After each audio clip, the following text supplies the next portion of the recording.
What's going on, America? This is Kevin in Kevin's Corner, trying to make sense out of nonsense. And you know what doesn't make sense to me? How you could be Elizabeth Warren, who have been surrounded by controversy for the last couple of years because she decided to list herself as a Native American, and it's been coming out, and she's been suffering a lot of heat from it. How you can be her, who recently just got drawn into a little controversy concerning filling out an application for the bar, putting down that you're a Native American. You would think you would lay low, all right? Now, you done stirred up this controversy, the last couple years because of this, and you allow somebody like Donald Trump to bait you into going to get a full-blown DNA test only to prove that you're not a Native American. So you would think that knowing Donald Trump's personality, you probably should just go on your campaign, focus on you, the ideas that you have, and what's going to set you apart from all the other candidates and Donald Trump, what type of policies you're going to bring. But no, she decides to go and poke the bear as if she hasn't been observing President Trump's personality to know you can't just throw out some reckless statements and think that he's not going to come back and hurt you. All right, let me give you an example of this. I don't know about y'all, but us growing up, we played the Dirty Dozens. We called it cracking or capping on people, and there was some rules to capping. You know what I mean? You try to stay within the realm of respect if you're doing, some capping with your friends. There's some things that you can hurt them deep, hit them. If their mama was on drugs or something, you ain't going to bring that up. You usually confine it to something. I mean, you know what? Your feet so big and this and that. And we had this one friend, he was disabled and he had, these arms, little short arms. And he was the first guy to start capping on people when yet he has the obvious, handicap that everybody could have just focused on. And they would try to tiptoe and work around it and be like, all right, what else can I say to make this funny without bringing up this guy's arms? And he didn't care. This dude would say all kind of stuff. And then one day he start capping on the wrong person, picked a fight and start, man, you this and that, you smell like, and this dude went off and went straight to the arms. And then all of a sudden he had the nerve to get sensitive, talking about, man, why you got to bring up my arms? Now I'm thinking to myself, you've been observing this guy on the football team. The guy he picked on really doesn't bite his tongue. In fact, he enjoys capping on people. He's looking for opportunities to make everybody laugh based off of somebody else's, flaw or whatever. So why would you go and pick on this guy? You probably should have avoided him if you weren't ready for an all-out retaliation. And yet you go poke the bear. And then when the guy let him have it, then he gets sensitive. You can't be talking about my arms like that. Well, man, you knew you had those arms. Why would you go mess with a guy who you knew doesn't have a filter? He's going to come back and light you up. And he did that. Same thing with Elizabeth Warren. You would think she would avoid antagonizing Trump to where he would respond and go in straight on the obvious handicap that she's suffering from, which is her pretending to be a Native American all of these years. So, sure enough, she gets a platform to talk. And you would have thought she'd have talked about her policies or something, but no. What she does is she says, well, you know what? In 2020, Donald Trump might not even be the president anymore. By the way, he might not even be a free man. So what she's alluding to is that the president might either get impeached or potentially put in prison. Do you know something we don't know? I'm not sure. I mean, do y'all have a secret diabolical plan to undermine and get the president out? Huh? Is that what your goal is? I think it is. Instead of beating him fair and square. But she throws this stuff out there. And then the president responds and he makes a joke and he goes straight for the gut. The same thing that everybody else notices and tries to act like this isn't a problem. Big elephant in the room. You've been running around talking about I'm a Native American. So I'm not going to avoid that. It's the obvious. And he says, you know what? Will she run as the first Native American president? And that's funny. Because all her life she's been doing that. I was the first woman of color Native to teach at Harvard. And then she puts her name down and her nationality is Native American for the bar. All of this stuff. She has been robbing people's identity. Not only just another culture and racist identity, but she picked one of the most persecuted races of people in America and tried to identify with their suffering, their plight, their history, all of this stuff. Taking a potential spot from a real Native American to get in school. I mean, nobody's talking about that. We're all the social justice warriors. I mean, can you imagine if a Republican candidate been walking around lying, saying I'm Japanese, and he's taking advantage of some other programs that cater towards Japanese people? They would never let him live it down.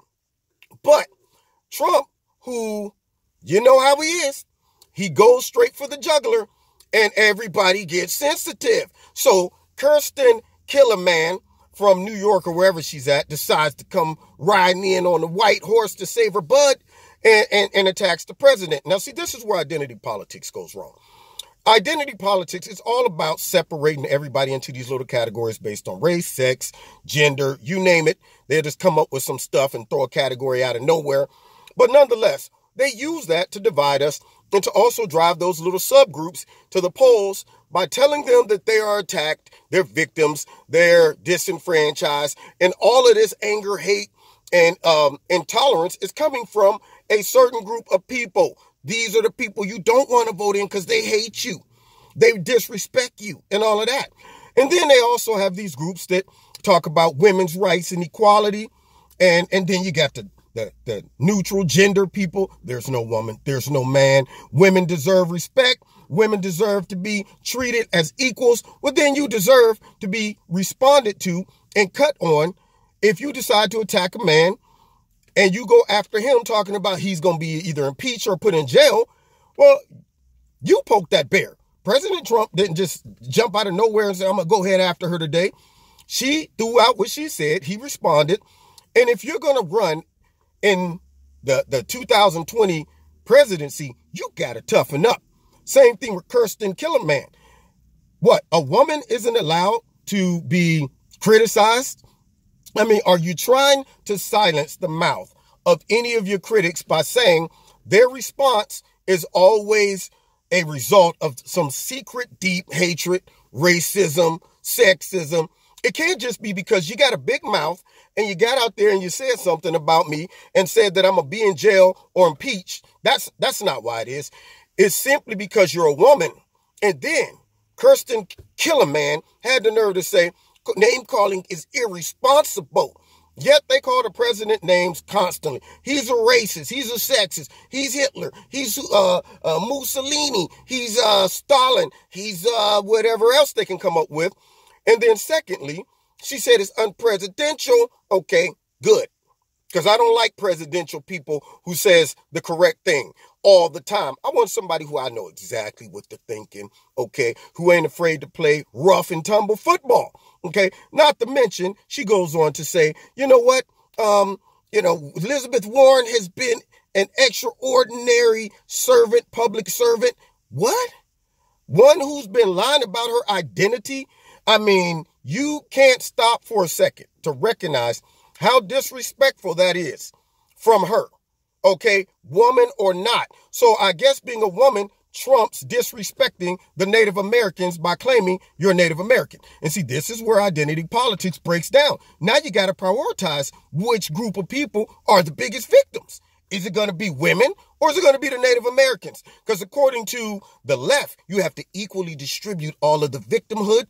And then you also have to rescue all of these subcategories and act like their plights are equal. In potency, you know what I'm saying? You're just as disrespected as the black man, the woman, the Native Americans, the gays, the lesbians. All of these people have to get equal victimhood. But yet now you prioritize and you just jump right over the Native Americans. You know, they're not happy with her running around saying she was a Native American. But yet, that's not here nor there. I need to take this opportunity to go after Trump and say that because he said this, it's disrespectful to her. Then she goes on to say that it's she said the way he treats women is And then now here it comes. You know what's coming. She's going to slide in a whole bunch of identity politics here, okay? You can't just say it's just the women.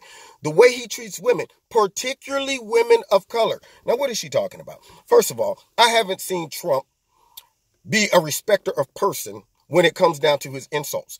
He picks them based on who offends him. That's it. You can be white, black, short, tall, woman, man, person of color, non-person of color, alien, you can be animal, you can be whatever. If you attack him, he responds, and he's not thinking of, well, she's a woman and all of this stuff. He's saying she's somebody who came after my throat in a disrespectful way, alluding to me being impeached or thrown in jail. That's all he sees. And guess what? That's all I saw. But it's up to Kirsten Killerman to try to make it seem like it's deeper than that. Because to the evil eye, all things are evil. So now, if you're a person who sees nothing but sexism, racism, and all of this stuff, you're looking for everything that somebody's saying do and signing some other motive to it. And in this case, she knows it was just straight up, I'm just going after her. But this is my opportunity, says Kirsten Killerman, to now play identity politics and make it seem like it wasn't just because of Elizabeth Warren's big mouth. It's because Donald Trump is really disrespectful towards women, particularly women of color. Now, who is she talking about? Because surely she ain't referring to Elizabeth Warren as a person of color. She's white as snow. You see the snow out here behind me? She can lay down in it and camouflage herself. I wouldn't even see her.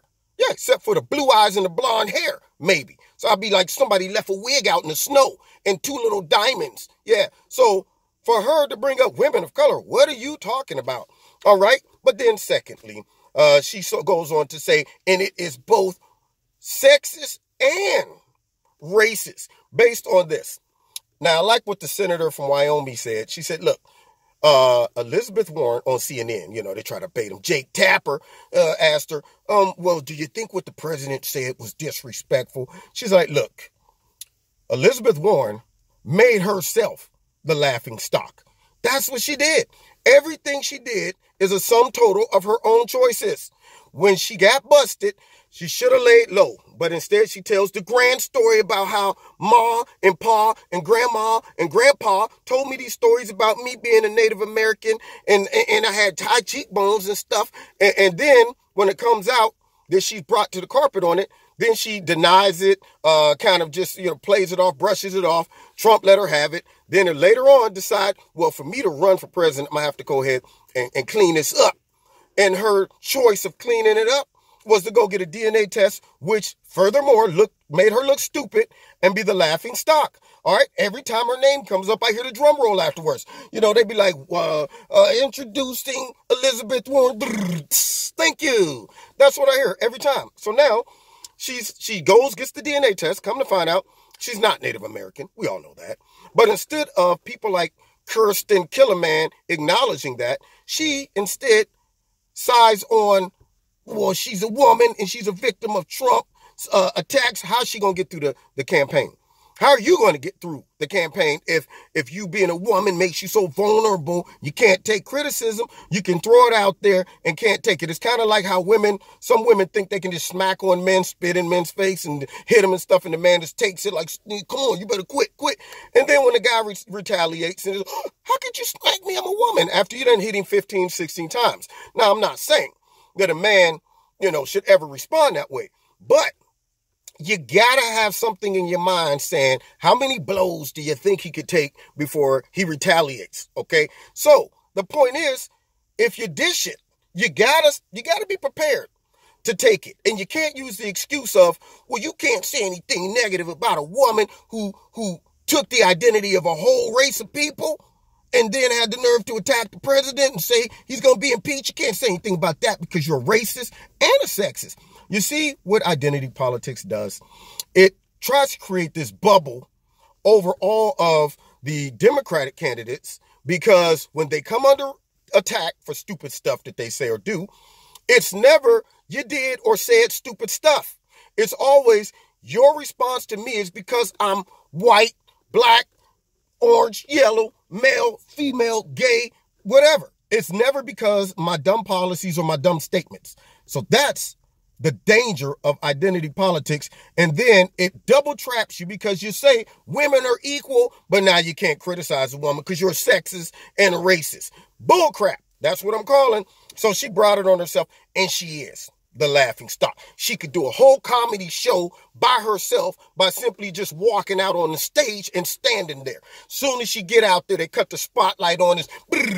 Thank you. Thank you all for coming. Yes, we're going to have Elizabeth Warren just stand there for a while, and the crowd would be like, that was great. She's hilarious. You see that? Did you see how she... Just funny for nothing. All right, she brought it on herself. And I have no pity for her. You've been listening to Kevin and Kevin's Corner. Check me out every Wednesday night, 7:30, live in Kevin's Corner on YouTube. And also check me out on Facebook, Twitter, and my live radio blog talk show, same time that I'm doing YouTube. And if you want to donate to Kevin's Corner, there's a link in the bottom. If you want to check out Extreme Tees, I recommend that you do. There's a link in the bottom. People have been asking about the shirts and the clothing. You can see all of that online with the link in the bottom of this video. Click on it. Promo code is Kevin, and you'll get a 20% discount. All right. Don't forget to hit like, share, and the notification button. And we'll see you next time in Kevin's Corner. God bless.